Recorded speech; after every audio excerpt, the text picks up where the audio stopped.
तो यहाँ से और बताता हूँ आपको। ऐसा कहा जाता है कि पाबूजी का जन्म कोलूमंड में हुआ। इनके पिताजी का नाम था धांधल जी, जो कि मारवाड़ के राजा राव धूहड़ के भाई हुआ करते थे। इनकी मम्मी के बारे में ऐसा कहा जाता है कि इनकी मम्मी एक अप्सरा थी, एक परी थी। ऐसी कहानियां हैं, लोकोक्तियां हैं कि आसमान की जो परियां होती है, स्वर्गलोक की जो परियां होती है, वो अक्सर धरती पर घूमने के लिए आती है। पर उनके साथ एक समस्या होती है कि जब वो धरती पर घूमने के लिए आती है, उस समय यदि कोई उन्हें धरती पर देख ले तो उनकी शक्तियां समाप्त हो जाती है तथा वे वापस आसमान के अंदर नहीं जा पाती। इसलिए कहानियां ये भी कहती है कि वो अक्सर रात को धरती पर उतरती है और रात को धरती पर आकर घूमकर चली जाती है, क्योंकि रात को दुनिया में लोग सोए हुए रहते हैं ताकि उनको कोई देख ना सके। कहते हैं ऐसे ही एक बार एक परी थी, इंद्रलोक की एक परी, और धरती पर घूमने के लिए उतरी। गलती से बेचारी का हेलीकॉप्टर मारवाड़ में लैंड कर गया। यहाँ पश्चिमी राजस्थान के अंदर रेगिस्तान के अंदर उतर गई। गर्मी पड़े भयंकर वाली, और परी को लगाया रहा आज तो गलत जगह पे आ गए। वो जहां उतरी थी वहां पास में एक तालाब था। उसे लगा कि क्यों ना तालाब के अंदर स्नान कर लिया जाए, और तालाब में स्नान कर लेंगे, थोड़ी गर्मी दूर जाएगी। वो तालाब में स्नान करने लगे। कहते हैं उस दिन जो धांधल जी जो थे, धूहड़ जी के छोटे भाई जो थे धांधल जी, वो वहां से रात्रि में अपना घोड़ा लेके कहीं से जा रहे थे। वो चूंकि वहीं के निवासी थे तो उनको पता था कि यहाँ पर पास के अंदर ही तालाब है। उनको लगा घोड़े को पानी पिला लिया जाए, घोड़ा पानी पी ले अपना यहाँ पर। वो घोड़े को पानी पिलाने के लिए लेके जा रहे थे, और जैसे वो तालाब के नजदीक पहुंचे और क्या देखते हैं कि तालाब के अंदर एक परी स्नान कर रही। बंदा जहां था वहां का वहां स्टेच्यू होकर रह गया। उस परी ने थोड़ी देर के अंदर नोटिस किया कि कोई आदमी उसको लगातार घूर रहा है, टकटकी लगाकर उसकी तरफ देख रहा है। उसकी नजर पड़ी, एक व्यक्ति घोड़ा लिए हुए लगातार उसी को देखता जा रहा था। परी ने कहा कि मिस्टर, तुम जो कोई हो पर धांधली कर रहे हो, इस प्रकार किसी नहाती हुई महिला को नहीं देखना चाहिए, और मैं तो परी और हूं। मेरे को यदि कोई देख लेता है तो मेरी शक्तियां समाप्त हो जाती है और मैं वापस नहीं जा पाती हूँ। अब मैं वापस कैसे जाऊंगी? धांधल जी ने कहा कि किसने कहा है वापस जाना है? धांधल जी ने लगभग घुटनों के बल बैठते हुए कहा कि विल यू मैरी मी? उस परी ने कहा, और मेरे पास कोई इलाज भी नहीं है, मैं तुमसे शादी करने के लिए तैयार हूं, पर मेरी दो शर्तें हैं। धांधल जी ने कहा, बताओ। कि एक तो मेरे लिए अलग महल बना के देना पड़ेगा, मैं तुम्हारे साथ, तुम्हारी बाकी रानियों के साथ महलों में नहीं रहूंगी। धांधल जी ने कहा, पक्का? तेरा महल सेपरेट? एक उस महल में मेरी बिना आज्ञा के कोई भी नहीं आएगा, जो भी आएगा मेरी आज्ञा लेकर आएगा। धांधल जी ने कहा, पक्का? उसने कहा, आप भी बिना आज्ञा के उसके अंदर नहीं आ सकते। धांधल जी ने कहा, ठीक है, कोई बात नहीं। परी के लिए अलग महल बना दिया गया। परी उसके अंदर रहती। धांधल जी भी जाते उसमें तो पूछ के जाते, और कोई भी जाता तो विदाउट परमिशन एंट्री नहीं हुआ करती थी वहां पर। समय बीता और उस परी के एक बेटा हुआ, जिस बेटे का नाम रखा गया पाबू। कहते पाबू जी बहुत सुंदर थे। अपने लोक देवताओं में सबसे सुंदर कोई लोक देवता था पाबू जी।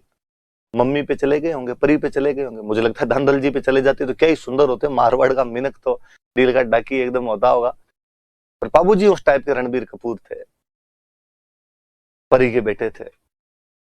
एक दिन धांधल जी को बाकी दोस्तों ने, किसी ने धांधल जी को कह दिया कि यार ऐसे क्या आदमी, हर बात में लुगाई से पूछ पूछ के आ जाऊं क्या, चला जाऊं क्या? तुम्हारा घर है यार, जब इच्छा हो तब जाओ, जब इच्छा हो तब आओ वापस। और धांधल जी उस दिन बिना उस परी की परमिशन लिए डायरेक्ट घर के अंदर चले गए। और जब वो घर में घुसते हैं तो वो देखते हैं कि वहां पर परी तो थी नहीं, वहां पर तो एक शेरनी बैठी बैठी बाबू को दूध पिला रही है और उसे खिला रही है। ये क्या कोतक है? शेरनी की नजर जैसे ही धांधल जी पे पड़ी, शेरनी वापस परी बनी, और परी ने कहा कि बस इसी दिन के लिए मना किया था, और मैंने कहा था कि मत आना, क्योंकि मेरे में ये शक्तियां हैं कि जब मैं अकेली होती हूं तो अपना रूप परिवर्तन करती हूं। अब तूने कॉन्ट्रैक्ट तोड़ दिया, अब मैं यहां नहीं रहूंगी, अब मैं वापस जाऊंगी। धांधल जी ने खूब हाथ जोड़े, गलती होगी, धूड़ खाई, काली गाय हूं तेरी। पर उसने कहा नहीं, अब मैं यहां एक सेकंड भी नहीं रुक सकती, अब तो मुझे वापस जाना ही है। ये बच्चा तुम रखो। एक माँ की बच्चे के प्रति दो इच्छाएं होती है कि उस बच्चे को दूध पिला के थोड़ा बड़ा करे, बड़ा हो जाए तो उसके लिए कभी घोड़ा बने, कभी हाथी बने, उसे झुलाए, खिलाए, पीठ पे झुलाए उसको, कंधे पे झुलाए उसको। पर अब चूंकि मैंने दूध पी के बड़ा तो कर दिया, पर इतना बड़ा भी नहीं हुआ कि पीठ पे झुलाती, अब तुम रखो इसको। कहते हो परी तो चली गई। धांधल जी के एक और रानी हुआ करते थे, कमला दी, जिन्होंने बाबू का पालन पोषण किया बाद में। बाबू जी बड़े हुए बेहद सुंदर राजकुमार थे। अमरकोट की राजकुमारी फूलमदे के साथ, आपके सामने नाम लिखा हुआ है, फूलमदे के साथ बाबू जी की सगाई हुई। अमरकोट के राजा सूरजमल सोढ़ा की राजकुमारी थी फूलमदे। कई जगह कहानियों में, किताबों में अपने नाम सुप्यार दे भी आता है। जैसे फूलम दे नाम था, आप तो फूलम दे याद रखें। मुझे याद आता है हम जब पढ़ा करते थे, दिलीप सर राजस्थान जी के पढ़ाया करते थे, तो सर ने कहा कि बाबू जी की पत्नी का नाम फूलम दे था। कोई स्टूडेंट खड़ा हुआ, उसने खड़ा होकर कहा सर पर मैंने एक किताब में सुप्यार दे भी पढ़ा। सर ने कहा हाँ हाँ यार, कई जगह वो सुप्यार दे भी लिखा था, पर फूलम दे याद करना है आपने। तो उसने कहा नहीं सर, सही से बताओ क्या नाम था, फूलम दे था या सुप्यार दे था? सर ने कहा फूलम दे था, फिर उस किताब में सुप्यार दे क्यों लिखा?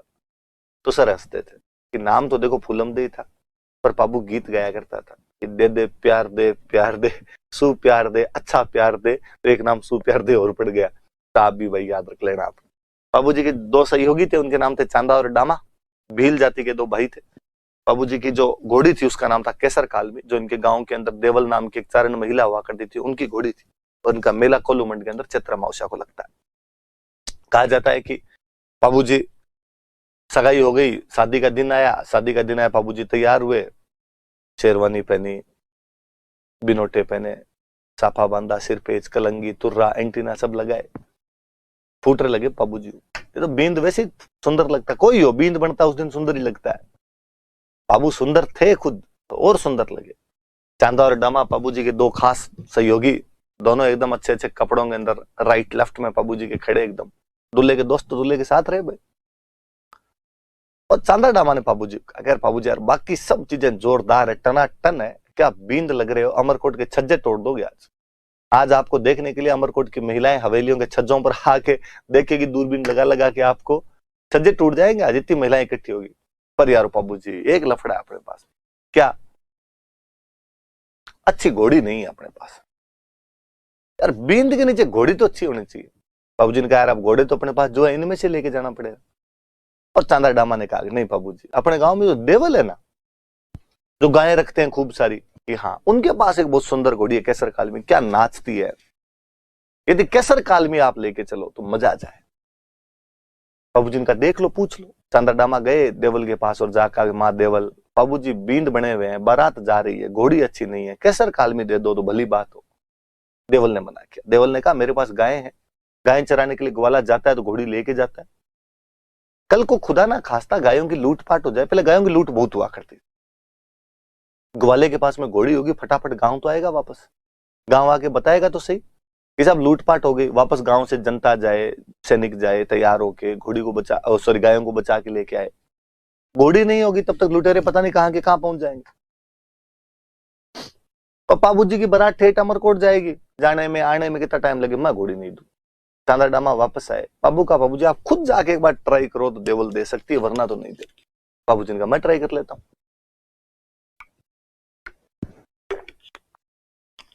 बाबू जी गए, बाबू जी ने जाकर आगे देवल ऐसे मत करो, मारवाड़ की इज्जत का सवाल है, अपनी बारात फूटरी लगनी चाहिए।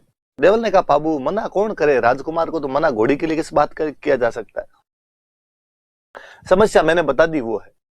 बाबू ने कहा माँ देवल, मैं आपको वचन देता हूं कि यदि आपकी गायों की लूटपाट हो जाए तो आप तो एक मैसेज मेरे को कर देना, मैं आऊंगा जिस हालत में उस हालत में आऊंगा और आपकी गायें बचा के लाऊंगा।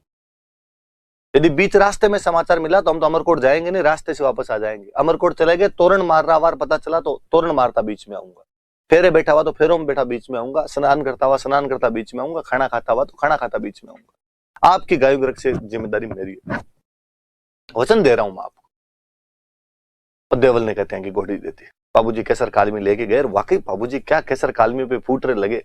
अमरकोट में उन्होंने रिकॉर्ड तोड़ दिए थे उस दिन, दूर दूर तक यूं गांव के पुरुष महिलाएं देखने के लिए बाबूजी को जुटे।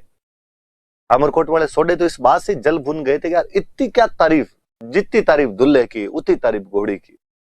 कहानियां कहती है अपने की, अमरकोट वाले सोडो ने कहा कि ऐसी क्या घोड़ी की तारीफ कर रहे हो, हमारे घोड़े से दौड़ करवा के देख लो। बाबूजी ने कहा यार ये बात तो मत बोलो, हमारी घोड़ी इतने किलोमीटर चला के, तुम्हारे घोड़े फ्रेश है, 2 दिन रुको फिर करवा लेना दौड़। उनका बस डर गए। बाबूजी ने कहा लाओ देखे। बाबूजी केसर कालमी पे बैठे, उनका साड़ा दूसरे घोड़े पर बैठा, दौड़ करवाई, केसर कालमी जीती। केसर कालमी की और चर्चे। अमरकोट वाले सोडो ने कहा यार अपमान का बदला तो लेना पड़ेगा इसका। बाबूजी तोरण मारने के लिए गए, तोरण बहुत ऊंचा बांधा। अब देखते हैं बाबूजी तोरण कैसे मारेंगे। इस पे हिंदी का मुहावरा है, तोरण मारना मतलब शक्ति प्रदर्शन करना। पहले अक्सर एक राजकुमारी से शादी के लिए 3-4 जगह से बारात चली जाया करती, तो ऊंचा तोरण बांधते कि जो तोरण मार देगा उसके साथ शादी कर दी जाएगी। आजकल तो ये भगवान जाने क्या चीजें हम ये तोरण नीचा सा बांधते हैं, उस पर दूल्हे से टच होता नहीं है, कई बार तो और नीचा सरका देते हैं, लो जो ऐसा आराम से लगा लो आप। तो ना तोरण मारने बड़ी चीज हुआ करती थी। आज भी गांव में कोई आदमी ज्यादा बोलता है मैंने ये कर दिया वो कर दिया, बूढ़े कर देते हैं, यार देखे मेरे कौन से तोरण मारे हैं। जो बाबूजी का तोरण ऊंचा बांधा, बाबूजी जैसे ही गए तोरण देखा ना, बाबूजी लगा मरा दिया। इतना ऊंचा तोरण मारा कैसे जाएगा? इतना ऊंचा तोरण मारने का एक ही तरीका है कि घोड़ी अपने अगले दोनों पैरों पे खड़ी हो जाए, अगले दोनों पैर खड़े कर ले, पिछले दोनों पैरों पे टिकी रहे। हवा के अंदर घोड़ी यदि झूल जाए तो बाबूजी खड़े होकर उस पर तोरण मार सकते। अमरकोट वाले खड़े खड़े हंसे, अब बता, बड़ी चर्चा कर रहे थे कैसर कालमी है, कैसर कालमी है। घोड़ी पूरी खड़ी हो नहीं, खड़ी नहीं हो तब तक तोरण लगे। बाबूजी कैसर कालमी पे हाथ फेरते हैं, और हाथ फेरते हुए जैसे उसको कहते हैं कि मत ना दीजिए कैसर थारो मारो पोत, कि कैसर आज तेरा और मेरा पोत मत दे देना, भेद मत दे देना, आज बेइज्जती मत करवा देना, मत ना लजाए आज राठौड़ा री जातड़ी, आज राठौड़ों की जाति को तू लज्जित मत कर देना, आज कैसर कैसे न कैसे करके इज्जत बचा। तो ढोल बजा रहा होता लड़का, उसको बाबूजी फिर कहते हैं कि ढोली रा छोरा तू तो मदरो ढोल बजा, धीमा धीमा ढोल बजा, कोई ढोल रे धमाके हमारे कैसर घोड़ी नाच सी, तुम्हारे ढोल के धमाके से मेरी कैसर नाचेगी। उसने धीमा धीमा ढोल बजाया, कैसर नाचनी शुरू हुई। नाचती कैसर का अचानक बाबूजी ने लगाम खींची और कैसर अपने अगले दोनों पैर हवा के अंदर लहरा देती है। लहराती नहीं है, अपने दोनों पैर अमरकोट के गढ़ के कंगूरे पे टेकती है वो। बाबूजी आराम से तलवार टच करते हैं तोरण के। घोड़ी जब पैर नीचे उतार रही होती है तो कंगूरे की ईंटें साथ मिलाती है। इस बार बाबूजी मुस्कुराते हुए नीचे उतरे। कहानी का बड़ा जो रोमांच है, कहानी कहती है कि यह दृश्य देखकर फुलमदे की सहेलियां जल भुन गई थी, और फुलमदे की सहेलियों को लगा कि काश ये हमारा होता। तो फुलमदे को ये समाचार मिले तो फुलमदे की छाती चौड़ी हो गई थी। तो मेरे वाला सरदार ये बाहर इतने बड़े बड़े कांड कर रहा है। अंदर गए, बाबूजी फेरों के अंदर बैठे, 3 फेरे लिए थे अभी तक बाबूजी ने। इतने में देवल, जिनकी वो घोड़ी थी, बाल बिखेरे हुए, गालियां निकालती हुई, वहीं फेरों के बीच में आ गई। मंगते, मैंने पहले ही कहा था तेरे को घोड़ी मत लेके जा, मेरी गायों की लूट हो गई। तुमने कहा था ना, वचन देता हूं गायों की लूट हो जाएगी तो बचाने के लिए आऊंगा। बेटा फेरे ले रहा है यहाँ पे, चल अब गाय बचा देखे मेरी। मुझे पता है वचन देने सरल है, निभाने बहुत कठिन हो जाते हैं। तुम्हारे यहाँ ब्याह करने हैं, गोठे उड़ानी है, तुम्हें बीननी लेके जानी है, देवल की गायें कौन बचाए? पाबू ने कहा धीरज धरो माँ देवल, वचन दिए पाबू ने तो पाबू गाय बचाएगा। रघुकुल रीत सदा चली आई, प्राण जाए पर वचन ना जाए। कौन ले गया तुम्हारी गाय? जायल का राजा जींद्राव खिंची ले गया। कौन ले गया? जायल का राजा जींद्राव खिंची मेरी गाय ले गया। बाबूजी अपने ससुराल वालों को हाथ जोड़कर माफी मांगते हैं, माफ किया जाए, वचनों में बंधा हुआ व्यक्ति हूं, देवल की गायों को बचाना प्रथम कर्तव्य है। फूलमदे की तरफ हाथ जोड़कर माफी मांगते हैं कि फूलमदे जिंदा रहे तो वापस आएंगे, वरना गायों की रक्षा करनी तो पहले ज्यादा जरूरी है। बाबूजी वहां से विदा लेते हैं।